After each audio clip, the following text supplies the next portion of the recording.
Assalamualaikum warahmatullahi wabarakatuh. Bismillah walhamdulillah wassalatu wassalamu ala rasulillah Sayyidina Muhammad ibn Abdullah wa ala alihi wa sahbihi wa mawalah amma ba'du. Pertama-tama marilah kita panjatkan puji serta syukur kita kehadirat Allah Subhanahu wa ta'ala, yang mana pada kesempatan hari ini kita masih diberikan nikmat sehat wal afiat, nikmat panjang umur, terlebih-lebih nikmat Islam, nikmat iman, sehingga kita dapat belajar pada kesempatan hari ini. Salawat seiring salam tak lupa kita sampaikan kepada baginda alam Nabi besar Muhammad sallallahu alaihi wasallam, atas para keluarganya, para sahabatnya, dan mudah-mudahan kita semuanya dimasukkan ke dalam golongan umat baginda Nabi Muhammad sallallahu alaihi wasallam. Amin ya Allah ya rabbal alamin.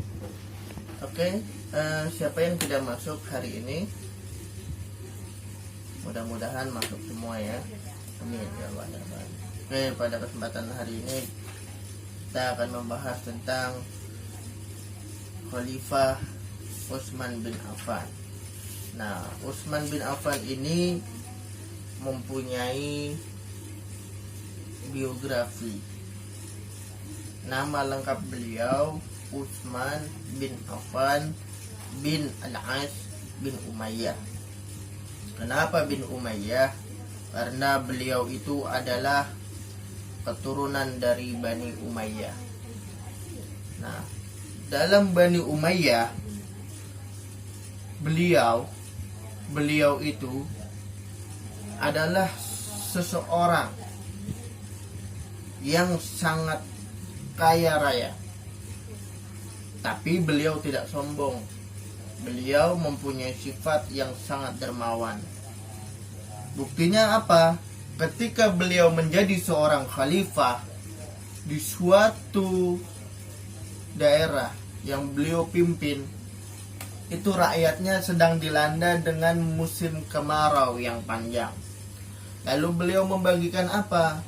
Membagikan sedikit hartanya untuk diberikan kepada rakyatnya yang sedang kelaparan, karena daerah tersebut sedang dilanda dengan kekeringan.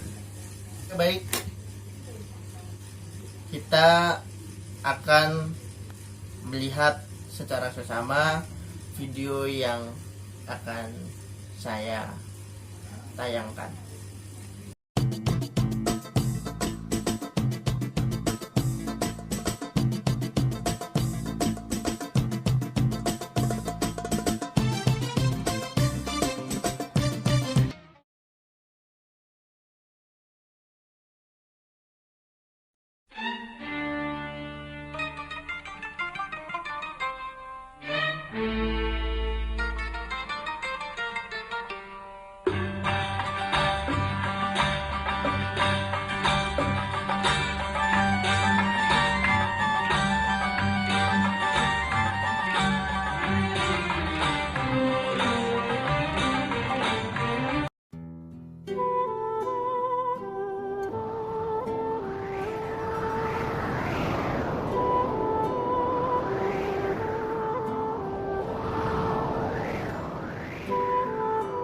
Di suatu hari, umat muslim sudah sangat kelaparan dan kehausan karena sedang dilanda musim, yaitu kemarau berkepanjangan.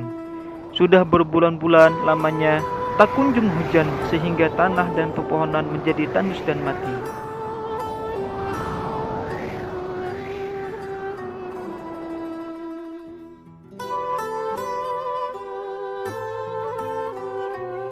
Mendengar berita bahwa umat muslim sedang dilanda musibah kekeringan dan kelaparan, Sayyidina Utsman bin Affan radhiyallahu anhu mengirimkan 100 ekor unta beserta perbekalan makanan dan selimut untuk umat muslim.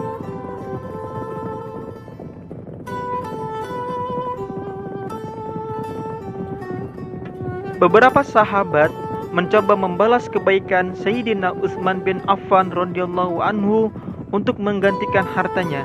Namun Sayyidina Utsman bin Affan radhiyallahu anhu menolak karena tahu mereka lebih membutuhkan, dan Sayyidina Utsman bin Affan radhiyallahu anhu yakin bahwa hartanya akan dibalas oleh Allah Subhanahu wa taala 10 kali lipat.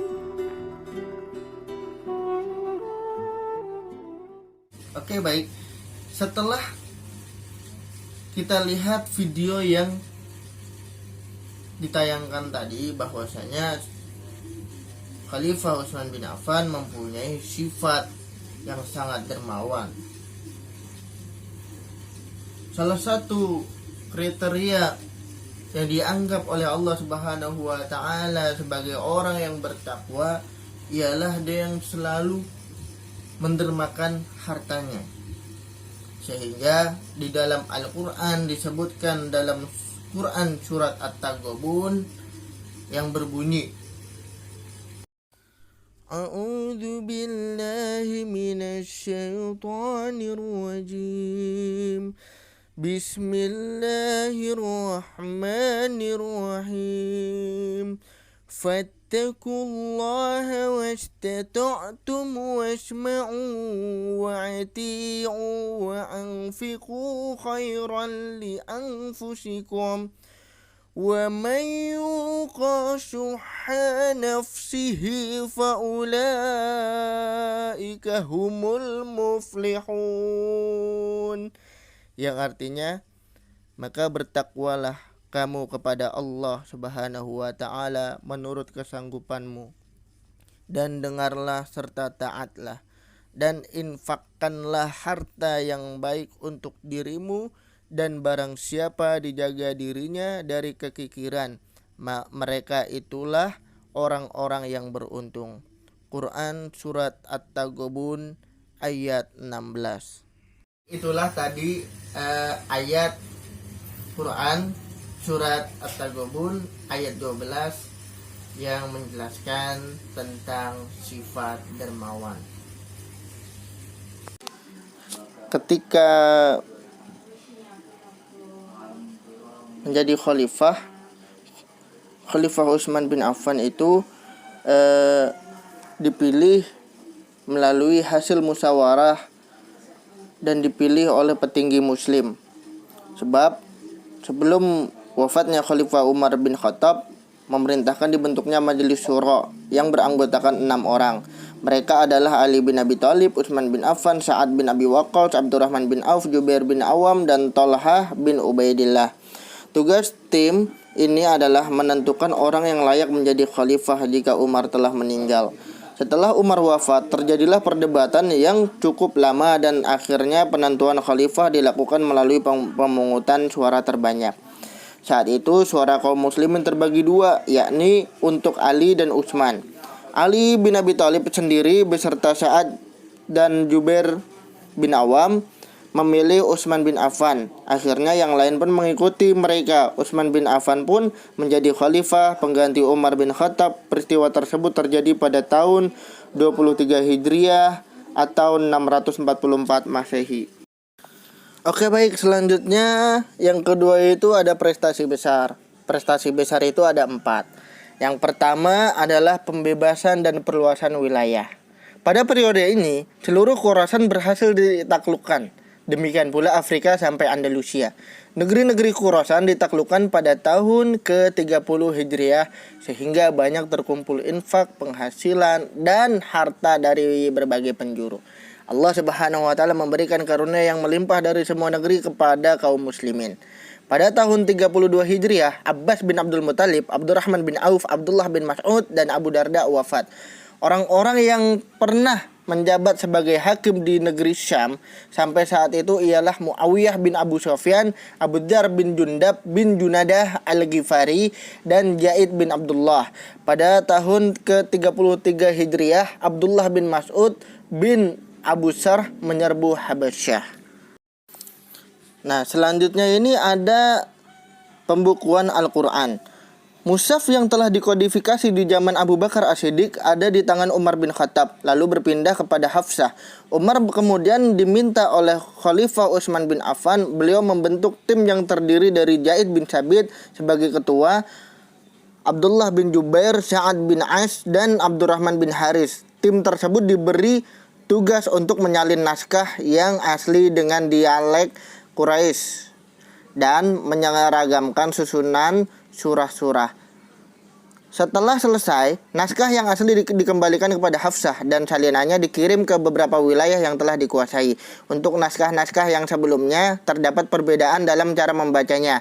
Khalifah Utsman memerintahkan agar dibakar sehingga pelafalan bacaan Al-Quran menjadi seragam. Karya besarnya yang sangat bermanfaat bagi umat Islam ini yang dikenal Mushaf Utsmani. Yang ketiga itu ada perluasan Masjidil Haram dan Masjid Nabawi. Khalifah Utsman bin Affan adalah khalifah kali pertama yang melakukan perluasan masjid di Al-Haram, yaitu di Mekah, dan Masjid Nabawi yang berada di Madinah, karena semakin ramai umat Islam yang menjalankan ibadah haji.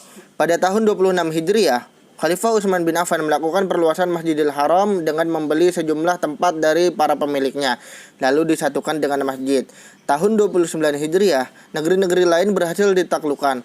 Pada tahun ini, Utsman bin Affan memperluas Masjid Madinah dan membangunnya dengan batu-batu berukir. Ia pun membuat tiangnya dari batu dan atapnya dari kayu. Selanjutnya itu ada membangun armada laut. Jatuhnya Iskandariyah dan penghancuran Mesir oleh Bizantium atau tentara Romawi tahun 25 Hijriah menyadarkan kaum muslimin akan kelemahan kekuatan tentara Islam jika diserang dari laut. Hal tersebut mendorong Muawiyah bin Abu Sufyan untuk membangun armada laut yang kuat. Dengan persetujuan Khalifah Utsman bin Affan, maka kapal-kapal perang untuk armada laut Islam. Sejak itulah pasukan muslim memiliki armada laut yang cukup kuat. Yang terakhir adalah wafatnya Khalifah Utsman bin Affan. Nah, ketika Khalifah Utsman bin Affan menjabat sebagai khalifah, Utsman banyak mengganti gubernur wilayah yang tidak cocok dan kurang cakap, dan menggantikannya dengan orang-orang yang lebih kredibel dari kalangan kerabatnya. Namun, beberapa pejabat yang diberikan kepercayaan tersebut tidak menjalankan tugas dengan baik sesuai syariat agama dan perintah khalifah. Sebagai contoh, ketika Utsman meminta laporan keuangan daerah kepada Amr bin As selaku gubernur Mesir, laporan tersebut dinilai timpang dan gubernur dianggap gagal melakukan tugasnya. Karena kegagalannya, ia diganti oleh Abdullah bin Sa'ad bin Abu As-Syarah. Kegagalan beberapa pejabat yang diangkat Utsman ini dimanfaatkan oleh Abdullah bin Saba, seorang Yahudi, untuk memberontak kepada khalifah. Ia pergi ke berbagai pelosok Arab dan menyebarluaskan isu negatif atas khalifah dan berhasil mengajak beberapa orang untuk pergi ke Madinah mendatangi khalifah. Setelah sampai di Madinah, para pemberontak itu mengajukan beberapa tuntutan kepada Khalifah Utsman bin Affan. Namun tuntutan itu ditolak. Para pemberontak mengepung rumah khalifah. Setelah berhasil masuk ke dalam rumah Khalifah Utsman bin Affan, pada saat itulah mereka membunuh khalifah yang sedang membaca Al-Quran. Peristiwa tersebut terjadi pada tanggal 8 Zulhijjah tahun 35 Hijriah. Utsman bin Affan mati syahid pada usia 82 tahun. Itu dia pembahasan tentang Khalifah Utsman bin Affan. Nah, demikianlah yang dapat Bapak sampaikan. Mari kita tutup dengan doa. Bismillahirrahmanirrahim. Allahumma anfa'na bima 'allamtana wa 'allimna ma yanfa'una. Subhanakallahumma wa bihamdika asyhadu an la ilaha illa anta astaghfiruka wa atubu ilaik. Kurang lebihnya mohon maaf. Billahi hidayah. Wassalamualaikum warahmatullahi wabarakatuh.